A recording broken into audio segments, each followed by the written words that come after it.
আসসালামু আলাইকুম ভিউয়ার্স, আপনাদেরকে সকলকে আমার পক্ষ থেকে শুভেচ্ছা অভিনন্দন। কারণ এই গরমে যে আপনার যে তীব্র গরম, এই গরমে আপনি কি করবেন গাড়িতে?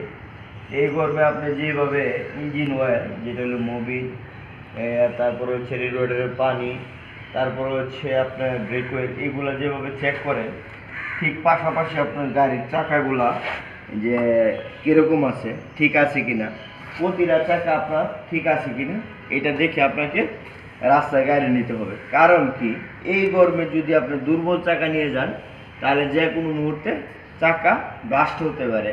আর অনেক সময় দেখবেন যে আপনার পালিত যে পশু আছে, হয়তো বা ছাগল হতে পারে, বেড়া হতে পারে, কুকুর হতে পারে, বিড়াল হতে পারে, এগুলা আপনার গাড়ির নিচে শুয়ে থাকে। অনেক সময় হচ্ছে গাড়ির নিচে শুয়ে থাকে। যদি আপনি গাড়িটা স্টার্ট